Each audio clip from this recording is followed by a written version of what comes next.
ಯಾಕೆ ನೋಡಿ ನಂಗೆ ಬರೀ ಹೇಳ್ತೀರಿ ಒಣ ಅಂಥವು ವಿಡಿಯೋ ಮಾಡಿ. ನಮಸ್ಕಾರ ರೀ ಎಲ್ಲ ಶರಣ್ರಿಗೆ. ನೋಡಿ ನನಗೆ ಹೇಳ್ತಾ ಇರ್ತೀರಿ ನೀವು ಒಳ್ಳೆ ಪ್ಲೇಸ್ ತೋರ್ಸಲ್ರಿ, ನಮ್ಮ ಏರಿಯಾದಾಗ ಒಂದು ಟೂರಿಸ್ಟ್ ಪ್ಲೇಸ್ ಇಲ್ಲ ಅಂತ ಹೇಳ್ತಾ ಇರ್ತಿಲ್ಲ ಗೆಳೆಯರೆ.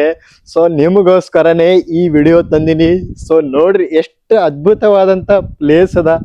ಸೊ ಇಲ್ಲಿ ಅಂದ್ರ ಅದಕ್ಕೆಂತಾರ ಮಾನ್ಸೂನ್ ಟ್ರಿಪ್ದಾಗ ಬಂದಿರಂತಿಕೋರ್ ಭೈ ಎಷ್ಟು ಅಲ್ಟಿಮೇಟ್ ಆಗಿರ್ತದೋ.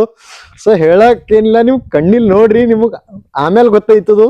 ಇಷ್ಟು ಒಳ್ಳೆ ಪ್ಲೇಸ್ ಅದ ರೀ, ನಾ ಯಾವತ್ತೂ ನೋಡಿಲ್ಲ. ಸೊ ನಮ್ಮ ಏರಿಯಾದಾಗ ಇಂಥ ಪ್ಲೇಸ್ ಅಂತ ಹೇಳಿ ನಾನೇ ನಂಬಿಲ್ರಿ. ಸೊ ವ್ಯೂವರ ಇಷ್ಟು ಅಲ್ಟಿಮೇಟ್ ಇತ್ತು. ಮತ್ತು ಇದ್ರ ಪ್ಲೇಸ್ ಬಗ್ಗೆ ಹೇಳ್ಬೇಕಂದ್ರ ಯಾರಾದ್ರೂ ನೀವು ಇಲ್ಲಿ ಪ್ರೀ ವೆಡ್ಡಿಂಗ್ ಶೂಟು ಹಾಗೂ ಕಪಲ್ ಶೂಟು ಏನಾದ್ರೂ ಕ್ಯಾಂಪಿಂಗ್ ಮಾಡಿ ಒಂದು ನೈಟ್ ಫೈರ್ ಕ್ಯಾಂಪ್ ಹಾಕೋದಿತ್ತು ಅಂತಿಕೋರಿ. So best one of the ನಮ್ಮ ಏರಿಯಾದಾಗ ಬೆಸ್ಟ್ ಪ್ಲೇಸ್ ಅನ್ಬೋದು. ಸೊ ಆಲ್ಮೋಸ್ಟ್ ನಾ ಭಾಳ ಜನ ಇಂಥ ಪ್ಲೇಸ್ಗಳು ನಂಗೆ ರಿಫರ್ ಮಾಡ್ಯಾರ. ಸೊ ಅಲ್ಲಿ ಹೋಗಿ ವಿಸಿಟ್ ಮಾಡ್ತೀನಿ. ಸೊ ಇಲ್ಲಿ ವಾಟರ್ ಫಾಲ್ಸ್ ಮಳೆಗಾಲ ಟೈಮಿನಾಗ ಬಹಳ ಬೆಸ್ಟ್ ಆಗಿರ್ತದಂತ. ಸೊ ನಾ ಅದಕ್ಕೆ ನೋಡಿನಿ. ಸ್ವಲ್ಪ ಇದಕ್ಕೆ ಬರ್ಲಾಕ ಹಾದಿ ಸ್ವಲ್ಪ ಕಷ್ಟ ಅದ. ಸೊ ಎಲ್ಲದಂತೂ ನಾ ಹೇಳ್ತೀನಿ, ಟೆನ್ಷನ್ ತಗೊಂಬದೇ ಅವಶ್ಯಕತೆ ಇಲ್ಲ. ನಂಗಂತೂ ಬಹಳ ಪಸಂತ. ಇಲ್ಲಿ ಬ್ರಿಡ್ಜ್ ಸ್ವಲ್ಪ ಡ್ಯಾಮೇಜ್ ಅದ. ಸೊ ನಿಧಾನವಾಗಿ ಹೋಗ್ರಿ ಯಾರ ಹೋದ್ರು. ಒಂದ್ಸತಿ ಇಲ್ಲಿ ಬರ್ರಿ, ಈ ಅಡ್ರೆಸ್ ನ ಹೇಳ್ತೀನಿ, ಟೆನ್ಷನ್ ತಗೋಬೇಡ್ರಿ, ನೋ ಪ್ರಾಬ್ಲಮ್. ಅಡ್ರೆಸ್ ನ ಹೇಳ್ತೀನಿ. ಸೊ ಲೊಕೇಶನ್ ಮಾತ್ರ ಅಲ್ಟಿಮೇಟ್ ಅದ ರೀ ಭೈ, ಇದ್ರ ಬಗ್ಗೆ ಮಾತಾಡಂಗಿಲ್ಲ.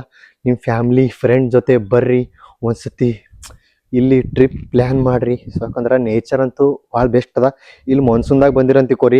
ಸೊ ನೋಡ್ರಿ, ಸೊ ಇದ್ರ ಲೊಕೇಶನ್ ಬಂದ್ಬಿಟ್ಟು ವಾಗನ್ಗೇರ ಡ್ಯಾಮ್ ಅಂತ ಹೇಳಿ. ಸೊ ಕಮಲನಗರ್ ತಾಲೂಕದಾಗ ಬರ್ತದ ವಾಗನ್ಗೇರ ಅನ್ನೋ ಊರಲ್ಲಿ. ಜಸ್ಟ್ ನೀವು ಬೀದರ್ ದಿನ ಹೊಂಟ್ರಿ ಅಂತಿಕೋರಿ ಬರೋಬ್ಬರಿ 70 ಕಿಲೋಮೀಟರ್ ಮೇಲೆ ಅದ. ಅದೇ ನೀವು ಕಮಲನಗರ ದಿನ ಹೊಂಟ್ರಿ ಅಂತಿಕೋರಿ ಜಸ್ಟ್ 20 ಕಿಲೋಮೀಟರ್ ಈ ಲೊಕೇಶನ್ ಅದ. ಮುರ್ಕಿಯಿಂದ ಜಸ್ಟ್ 8 ಕಿಲೋಮೀಟರ್ ಅದ ಈ ಲೊಕೇಶನ್ ಅದ. ಸೊ ನಿಮ್ ಫ್ಯಾಮಿಲಿ ಫ್ರೆಂಡ್ ಜೊತೆ ಯಾರ ಜೊತೆ ಬರ್ಬೇಕಲ್ಲತ್ತೀರಿ ಇಲ್ಲಿ ಟ್ರಿಪಿಗೆ ಒಂದ್ಸತಿ ವಿಸಿಟ್ ಮಾಡ್ರಿ. ಹಾಗೆ ನಮ್ ವಿಡಿಯೋ ನೋಡ್ತಾ ಇರಿ, ಇಷ್ಟ ಆದ್ರ 4 ಜನಕ್ಕೆ ಶೇರ್ ಮಾಡೋದು ಮರಿಬೇಡ್ರಿ. ಸಿಗ್ತೀನಿ ಮುಂದಿನ ವಿಡಿಯೋದಾಗ. ಅಲ್ಲಿವರೆಗೆ ಜೈ ಹಿಂದ್, ಜೈ ಕರ್ನಾಟಕ, ಭಾರತ್ ಮಾತೆ. ನಮಸ್ಕಾರಗಳು.